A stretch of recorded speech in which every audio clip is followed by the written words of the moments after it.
우리 계속해서 요한복음 강의 두 번째 시간, 오늘 본문을 근거로 예수님의 새 운동의 출발, 예수님의 새 운동의 출발이라는 제목으로 하나님의 말씀 증거하도록 하겠습니다. 지난 시간에 우리가 주님의 영광을 봤던 무리들, 주님의 제자들뿐만 아니라 그를 따라다녔던 사람들이 그 영광을 봤는데 그 영광이 요한복음 내, 복음서 내에 가득가득 나온 것으로 우리가 나눴습니다. 말씀으로 충만한, 은혜로 넘쳐나는, 진리로 충만한 그 영광의 내용을 우리가 개괄적으로 살펴봤습니다. 그런 영광이 어떻게 이제 진행되는지 우리가 차근차근 계속적으로 우리가 확인할 수가 있습니다.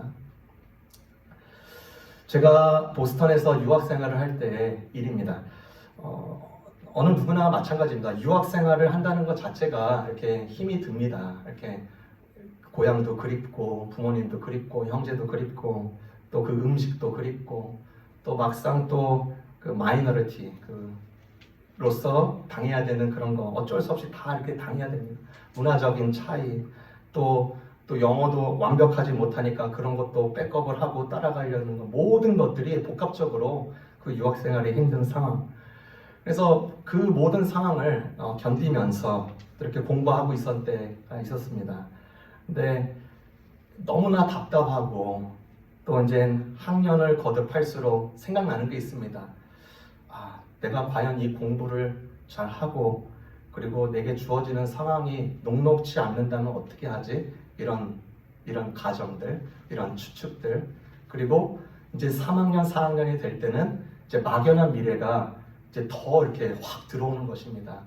나는 이제 졸업하면은 내가 과연 내가 원했던 그 그림이 있는데 그거대로 갈 건지, 아니면 정말 그 그림이 아니더라도 좋으니까 누가 그거를 세팅해 놓은 그 그림대로 이렇게 따라갔으면 좋겠다. 그러니까 막연한 미래, 또 힘든 고된함, 막막함, 외로움, 그리움, 이런 것이 완전히 다 저에게 몰려왔을 때, 그러니까 한 곳에 완전히 집중되었을 때 정말 막 이렇게 공부도 하기 싫고 막 돌아가고 싶고 막 그런 상황이 있었습니다. 그러니까 너무나 힘든 상황이니까 하나님께는 이제 신학을 공부하니까 하나님은 당연히 이렇게 묵상을 하죠. 그런데 이 내면에서 오는 이런 갈등, 그다음에 복잡함은 없어지지가 않더라고요.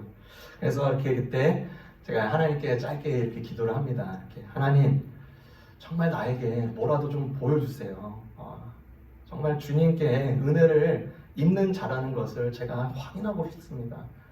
저에게 뭐라도 좀 이렇게 조그만한, 정말 손톱만한 그 주님의 영광을 나한테 보여주시면 제가 그거만이라도 제가 그것을 힘있고 디딤돌 삼아서 제가 좀 이 생활을 잘 마무리할 수 있을 것 같아요. 한참이 지나고 나서 그 교회 공동체 청년 그룹들과 함께 타이푸드를 먹으러 갔습니다. 여러분, 타이푸드를 이렇게 먹으면요, 중국 레스토랑에서도 마찬가지로 포춘 쿠키를 줍니다. 그렇죠? 저는 포춘 쿠키를 받으면 항상 쓰레기통에 버립니다. 아무런 쓸데없는 내용이라고 생각하기 때문이죠. 근데 그날은 희한하게도 제가 그 포춘 쿠키를 열어보고 싶은 거예요. 그래서 식사를 다 하고 나서 포춘 쿠키를 열은 순간 그 메시지를 보고 저는 깜짝 놀랐습니다. 등 뒤에서 땀이 흐르기 시작하는 거예요. 그리고 망치로 제 여기 3번, 4번인가? 거기를, 3번, 4번 여기. 뒤에 뒷모습을 계속 이렇게 치는 것 같은 이렇게 메시지를 확인했습니다. 뭐라고 써있냐면요. 할렐루야. 여러분, 포춘 쿠키에서 할렐루야 받아보신 분 있습니까? 아무도 없습니다. 저는 그거를 보고 나서, 이거는 어떻게, 제가 그 종이를 잘 킵해놓고 있고요. 사진으로도 찍어놨습니다. 하나님께서 어떤 방법으로도 나에게 조금이나 위로로 이렇게 알려주시는구나. 다른 사람은 그것을 좀 웃긴 상황이라고 여길지 모르겠지만 저의 삶에는요, 아주 작은 기적으로 남아있는 것 중에 하나입니다. 여러분이 지내온 세월 중에서 직접 경험하거나 혹은 누군가의 기적을 들으면 어떤 반응을 보이십니까? 본문에서는요, 예수님께서 이제 새 운동을 시작하는 데 있어서 두 가지의 일을 보여주십니다. 첫 번째는요, 기적이고요. 두 번째는요, 기적이 아닌 행동입니다. 그러니까 오늘 본문에 그 두 가지를 보여주고 있어요. 이 두 가지 행동을 통해서 우리에게 주시는 메시지를 같이 나누고 싶습니다. 첫 번째 메시지는 무엇이냐? 혼인잔치에서 나타난 예수님의 표적에 대해서 말해주고 있습니다. 혼인잔치에서 나타난 예수님의 표적. 신약에는요, 기적이 36가지가 나타납니다. 그런데 요한복음에는요, 7가지의 기적이 나타나는데 그 중 하나가 오늘 소개되고 있는 것입니다. 우리가 어렸을 때부터 또 이 본문은요, 너무나 많이 접한 본문입니다. 간략하게 얘기하자면 혼인잔치에 예수의 어머니와 가까운 관계였던, 아마도 친척이었겠죠. 거기에 초대를 받아서 예수님의 어머니와 예수님이 그 자리에 참석하게 됩니다. 알다시피 어느 문화에서건 결혼식장에는요, 먹는 게 제일 중요합니다. 오늘날의 음식의 뷔페와 또 지역별로 내놔야 될 그런 특산품들이 있습니다. 이때 고대 당시 때 유대 사회에서는요, 준비되어야 될 것이 분명한 것이 있었는데 무엇이냐? 포도주였습니다. 근데 이 포도주가요, 문제가 생긴 것입니다. 맛의 문제가 아니라 이제 포도주가 이제 다 떨어지려고 하는 것이에요. 이 포도주를 제대로 준비하지 못하고 손님을 접대하지 못한다. 이때 유대 사회에는요, 저희 한국 사람들과 비슷한 문화를 가지고 있습니다. 수치 문화, 수치를 당하게 되는 겁니다. 체면이 있는 것입니다. 손님을 대접하지 못한 것, 손님을 제대로 대접하지 못한 것에 대해서 이제 수치를 당하려고 하는 그 시점이 오는 것입니다. 그런데 예수님께서 우리가 잘 알다시피 그곳의 행사를, 그 잔치를 이렇게 도와주는 서버들을 위해서 이제 말을 건네십니다. 근데 물을 항아리 6항아리에다 채워라. 한 항아리에는 40리터가 들어갑니다. 그러니까 굉장히 많은 리터를 채운 것입니다. 그리고 나서 떠다 주었더니 오늘 맛본 자들의 반응이 오늘 우리가 읽은 본문입니다. 여러분, 그 맛을 본 사람들, 그리고 그 행사를 치른 사람들, 여러 가지 반응들이 있을 줄 압니다. 첫 번째, 포도주 맛만 보고 간 사람들이 있었을 것이에요. 두 번째는요, 예수님에 대해서 이 사건을 보고 궁금해하게 한 사람들이 있었을 것입니다.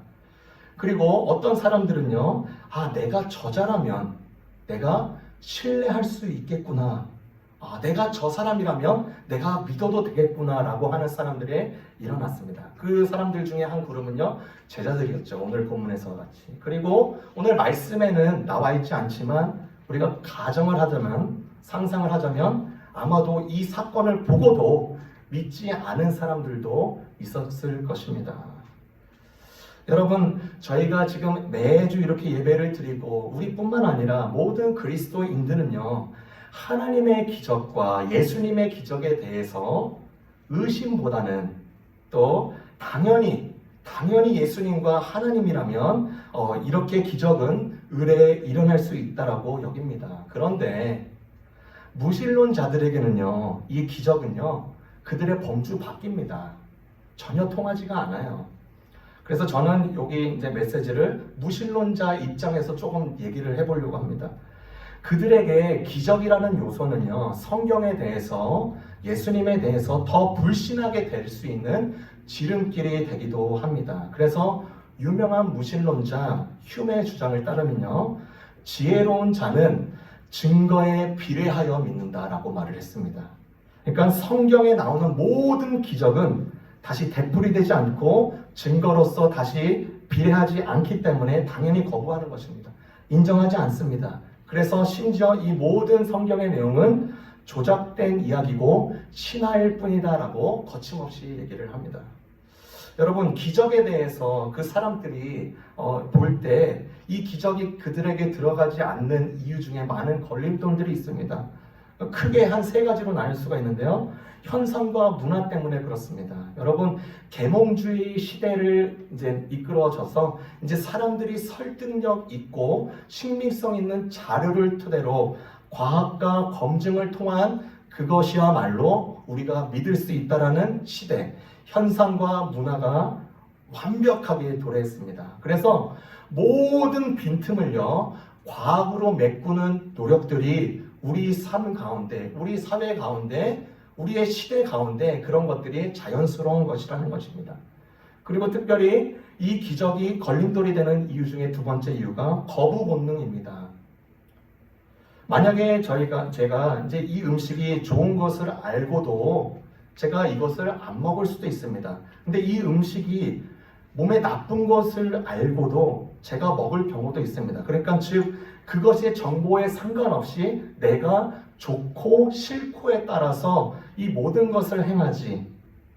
그래서 나의 호불호에 대해서 내 호불호를 기준으로 인해서 내 삶의 수레를 이끌어 간다. 신학자 키너가 어느 무신론자와 인터뷰를 합니다. 계속 그 하나님에 대한 증명을 얘기하고 기적에 대한 얘기를 하는데 이 무신론자는요, 얘기를 듣질 않습니다. 이 기적이 이제 그들의 영역에 밖에 있다는 것이죠. 그러면서 이 신학자 키너가 한마디 질문을 던지는 것입니다. 당신, 죽은 사람이 만약에 자기 앞에서 살아난다고 해도 하나님을 믿지 않겠습니까? 라고 질문하는데 이 자의 답변이 너무나 놀랐어요. 그래도 안 믿겠습니다. 그러니까 어떤 자료와 어떤 모든 놀라운 일들을 그에게 보여주더라도 그것이 자기의 호불호의 기준에 의해서 거부 반응이 당연한 거예요. 그냥 싫은 겁니다. 그냥 싫으니까 이것을 받아들이지 않는 것입니다. 기적에 대한 걸림돌이 많은데 특별히 마지막으로 증명을 요구할 때가 많습니다. 무신론들이 잘 사용하는 방법이죠. 증명을 요구해요. 무신론자 중에서 유명한 사람 버틀란트 러셀이라는 사람이 이렇게 말을 합니다. 사후에 만일 내가 하나님 앞에 선다면 그분께 이렇게 말할 것이다. 왜 당신이 존재하는 증거를 충분히 보여주지 않았는지 따지겠다. 그리고 그 미국의 유명한 무신론자 잡지 스캡티컬 그 회의론자들의 편집부장 마이클 셔머라는 사람은 이런 말을 합니다.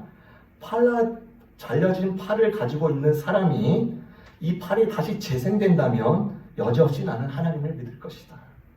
증명을 요구하는 것이죠. 그렇게 증명 이들이 요구하는 것이 그것입니다. 그런데 여러분 한번 생각해 보십시오. 하나님은요, 이들의 요구를 다 들어줘야 되는 분이십니까? 하나님이신데요. 하나님이시고 피조물입니다. 그들의 펼치는 지금 논증 자체는요, 이 무신론자들이 하나님이시고 하나님에게 명령하여서 너는 내 명령을 따라서 보여라 라고 하는 것밖에 우리가 따질 수밖에 없습니다. 이 사람들의 논리라면 예수님을 쉽게 믿게 할 수 있는 방법이 있습니다. 아주 쉽고 분명하고 정확한 방법이 있습니다. 무엇이죠? 계속 기적을 보여주면 됩니다. 예수님이 가나의 잔치뿐만 아니라 나가서 베다니, 그리고 나가서 예루살렘, 그리고 나가서 모든 지역에 유대와 사마리아 갈 때마다 모든 장소에서 포도주를 만들어서 야 이거 먹어 이거 마셔 라고 하면은 얼마나 싫습니까? 그렇죠? 그런데 예수님은요 그렇게 하지 않습니다. 왜냐하면요 그것은 믿음이라는 영역과 완전히 정반대되기 때문입니다. 믿음이라는 자체는요 증거가 쌓여서 발동하는 영역이 아니라 그 사람의 말, 그 사람의 행동, 그 사람의 신념, 가치체계, 중요성을 온전히 받아들이는 영역이기 때문에 그렇습니다. 여러분 무신론자들을 그리고 말을 거창하게 해서 그렇죠. 예수님을 거부하고 예수님을 미워하고 예수님을 받아들이지 않는 사람들의 주장은요. 계속 그렇게 주장합니다. 이 성경은 자연법을 벗어났다. 여러분 자연법이 무엇이죠? 우리가 흔히 알고 있는 법 중에 제일 유명한 거는 중력의 법칙입니다. 이게 자연법 중에 하나죠. 제가 물건을 떨어뜨리면 당연히 떨어지게 돼 있습니다. 그런데 이 볼펜이 떨어지는 가운데 제가 이렇게 잡으면요. 그쵸? 잡으면요. 저는 자연법을 위반한 것이 아니라 단지 이 법에 제가 개입한 것입니다. 그쵸? 하나님의 역할도 이와 같은 것이라는 거예요. 하나님이 존재하시다면 그분께도 당신이 지으신 세계에 언제든지 언제고 개입하실 수 있는 능력이 있다는 것입니다. 그것이 실상 자연법을 거슬러 보일지라도 하나님은 그 자연법 안에서 언제든지 하나님의 역할을 하신다. 그래서 하나님은 이 포도주의 사건을 통해서 기적 자체뿐만 아니라 이 기적을 통해서 무엇인가를 설명해주고자 우리에게 알려주는 것입니다. 여러분, 혼인잔치에서 기적이라고 하지 않고 표적이라는 단어를 썼습니다. 이 표적이라는 단어는요, 단지 기적을 나타내는 것이 아니라 어떠한 메시지를 증거하기 위한 표징이다라고 해서 표적을 씁니다. 그래서 표적은 한 단계 더 앞서는 그런 차원의 단어라는 것이죠. 그래서 예수님이 이 포도주를 바꾼 이 경위가 어떤 메시지가 있느냐? 변화가 시작됐음을 그분은 보여주시기 위해서 그 일을 행하신 것입니다. 예수님은 직접 걸어다시는 하나님이시라는, 하나님의 나라는 것을 분명하게 보여주는 것이에요. 로마서 14장 17절의 말씀에 이렇게 말을 합니다. 하나님의 나라는 먹는 것과 마시는 것이 아니요 오직 성령 안에서 의와 평강과 희락이라. 포도주만이 바꾸는 것에 주목하는 것이 아니라 그 이면의 의미가 있다. 무엇이죠? 완전의 수치로 매몰될 뻔한 이 장소를 완전한 기쁨의 장소로 바꾸면서 앞으로의 우리가 있어질 하나님의 나라에서 혼인잔치를 분명하게 말해주고 있는 것입니다. 옛것의 유대교의 옛것의 업그레이드가 아니라 옛것과 완전히 다른 새것의 시작임을 예수님께서 이 포도주의 표적을 통해서 보여주는 것입니다. 그분의 나라가 이 땅 가운데 임하였음을 보여주시고요. 완전한 회복의 서막이 열렸다는 것을, 그리고 장차 우리가 하나님의 나라에 완성된 그 나라에서는요, 새하늘과 새 땅 가운데 고통이나 고난이 없는 날이 올 텐데 이것을 환기시켜주는 역할, 이 역할을 포도주의 표적을 통해서 알려주신 것입니다. 예수님이 그 표적을 통해서 이제 새로운 운동을 시작한다는 것을, 그리고 또한 우리가 믿는 우리 모두에게, 이미 예수님을 받아들였던 우리 모두에게 이것이 어떤 의미인지 우리가 잘 알고 있습니다. 두 번째, 이 본문을 통해서 우리에게 주시는 예수님의 메시지는요, 성전 정화에서 나타난 예수님의 메시지라는 것입니다. 성전 정화. 이제 며칠 뒤에 유월절이 진행됩니다. 유월절은 잘 알다시피 큰 명절인데 이곳에 예루살렘 성전에 많은 사람들이 모입니다. 그래서 그 예루살렘 성전에서 혼란스러운 모습을 봅니다. 그 모습을 보고 분노에 찬 것이죠. 여러분, 성전 정화할 때는 왜 기적을 행하지 않았을까요? 네. 성전 정화할 때 예수님께서 노끈을 채찍으로 만들어서 치시고 산을 엎으시고 혼내시는 장면이 있는데 그렇게 하지 않으시고 그냥 하늘에서 불을 내리시고 태우시고 그냥 명령만 하시면, 기적을 보여주시면 되는데 기적을 행하지 않습니다. 왜 그렇죠? 기적이 전부가 아니라는 것을 또한 알 수가 있는 것이죠. 그렇죠? 그분의 행동의 동기와 그분의 모든 언행을 통하여서 우리가 충분히 그분의 메시지를 알 수 있기 때문입니다. 그것을 우리가 믿을 수 있느냐, 그것을 받아들일 수 있느냐, 그런 입장에서 우리에게 다시 한번 도전하는 것입니다. 그래서 포도주 사건은 기적을, 표적을 통해서 알려주셨지만 성전 정화는 그냥 일상의 행동을 통해서 그분의 메시지를 던져주신다. 6월절이 왔습니다. 큰 명절이죠. 우리가 잘 알다시피 이집트로부터 이스라엘 민족이 탈출하려 때 예수님께서 궁극적인 사랑으로 말미암아 그곳에 탈출하게 됩니다. 그래서 그 일을 기념하기 위해서 생긴 명절이 유월절이다. 그래서 그 유월절에 예수님께서 성전을 들어가 보니까 두 종류의 사람들이 있는 것을 발견합니다. 첫 번째 부류죠. 번제를 위하여서 소와 양과 비둘기를 파는 사람들, 그리고 두 번째 부류 돈을 바꾸는 사람들, 환전상입니다. 여러분, 매년 6월절이 될 때쯤에는요, 전 지중해 연안 모든 국가의 사람들과 지금의 이라크, 이란 등지에서 6월절을 지키기 위해서 본국으로 들어옵니다. 이들이 가지고 올 때, 그들이 올 때 가지고 있는 이 화폐는 그 나라의 화폐이기 때문에 환전을 해야 됩니다. 이 환전상은요, 그곳에서 환전을 해줌으로써 중간 마진을 얻고 큰 이득을 얻습니다. 수수료뿐만 아니라 환율도요, 이 사람들의 국가의 환율을 따지는 게 아니라 이 사람들의 제각기 유리한 쪽으로 환율을 따져서 그것을 환전을 합니다. 그리고 또한 돈을 빌려주면서 큰 이자를 물게끔 합니다.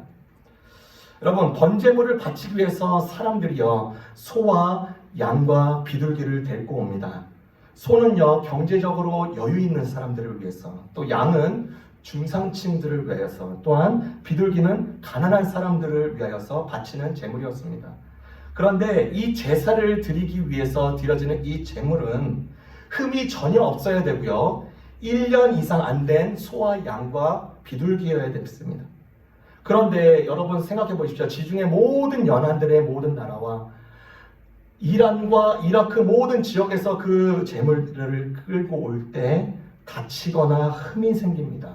그래서 그 정결함을 검사하는 그 제사장이 그 제물을 보고 탈락하면서 거부를 합니다. 그럼 어떡하죠? 지금 저쪽에 있는 상인들에게 가서 사라는 것입니다.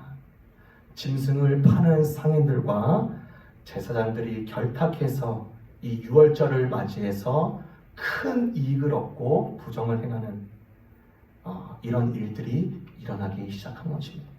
그리고 모든 이스라엘 남자 20세 이상은요, 그때 당시 이틀치 노동자값, 그때 당시에 2분의 1 세계를 내야 됐습니다. 그러니까 이곳에 모이는 사람 숫자만 해도 우리가 역사학자들이 기록하기를 60만, 100만, 150만 막 이렇게 넘어가면, 그러니까 성전세가 얼마나 거치는지요.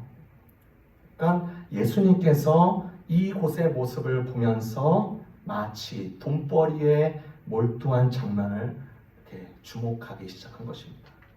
거룩해야 될 성전이 제사장들과 장사꾼들의 노름판이었다는 것을 정확하게 보셨습니다. 채찍을 만들어서 상을 얻고 성전의 제사를 빌미로 모든 부당한 이익을 챙기는 사람들 향하여서 엄청난 분노를 내보이십니다. 여러분, 예수님의 공생애는요, 이제 성전 정화로 시작해서 성전 정화로 끝나십니다. 여러분, 마태복음, 마가복음, 누가복음을 보면은 성전 정화의 사건은 마태복음 21장에 의하면 예수님이 돌아가시기 전 4일 전에 기록됩니다. 그곳 한 곳에만. 그러나 요한복음은요, 그의 예수님의 공생애의 시작을 이 성전 정화를 놓습니다. 그렇게 보면은 어떻게 보면은 이거 순서상의 미스가 아니야 라고 생각할 수 있지만, 순서상의 미스가 아니라 원래 실제로는 예수님께서 성전 정화를 먼저 하셨다. 그리고 나서 그가 돌아가시기 전 4일 전에 또한 성전 정화를 하신다. 그러니까 마태복음과 마가복음과 누가복음은 그 앞부분은 생략하고 뒷부분만 넣은 것이죠. 이것을 무엇을 말하느냐? 예수님께서 사역을 시작할 때 성전에 주시는 메시지, 그리고 그분의 행동하는 것을 통해서 우리에게 주시는 메시지가 있다고 생각합니다. 무엇이냐면 첫 번째, 하나님을 향한 잘못된 열심이 그들에게 있었다. 하나님의 그 성전에 찾아오는 그 유월절의 행사가 메인이 하나님이어야 되는데 지금 장사꾼의 소굴로 변모한 것을 보면서 진정한 삶의 예배가 아니라 이벤트로 빠져버린 이 모든 행사에 대해서 질책하시면서 분노하시는 것입니다. 그래서 상을 엎으시면서 너희가 다시금 마음을 갈아엎어서 하나님을 경배하고 하나님의 열심이 그게 있었듯이 제자들도 그 모습을 보면서 예수님이 나중에 이 모습을 왜 했는지, 이 행동을 왜 했는지 깨닫게 됩니다. 두 번째로는요, 이 성전 정화를 하면서 무엇을 말해주는가? 하나님을 향한 갈망이 그들 안에 없었다는 것입니다. 여러분, 필립 얀시라는 기독교 작가가 있습니다. 이분은 아주 유명한 기독교 작가인데요. 이분이 예수님에 관한 책을 쓰려고 했습니다. 그래서 자료를 조사하고 자료를 모으고 또 책을 준비하고 있는데, 적어도 기독교 작가니까 자기는 예수님에 대해서 잘 알고 있다라고 생각하고 책을 쓰면서 깨달았던 것은 이것입니다. 나는 예수님을 정말 잘 모르는구나. 그래서 그가 예수님에 대한 책을 내놨는데 그것이 이름이 내가 알지 못했던 예수, Jesus I Never Knew 라는 책으로 제목을 삼아 썼습니다. 그 책 속에 그런 구절이 있습니다. 이런 구절입니다. 예수님은 내게 너무 친숙해서 내가 알지 못하는 분이 되었다. 너무나 이렇게 크게 오지 않습니까? 다시요. 예수님은 내가 너무 친숙해서 내가 알지 못하는 분이 되었다. 예루살렘 성전에서 행사 위주로 행하는 이 익숙함이요. 이 익숙한 행사가 하나님을 뒷전으로 밀어버려 했습니다.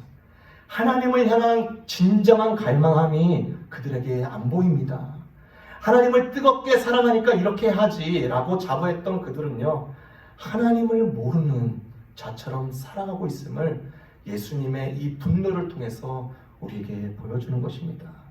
이 성전정을 통해서 또 무엇을 말합니까? 우리가 하나님의 성전인 것을 다시금 알려주는 것입니다.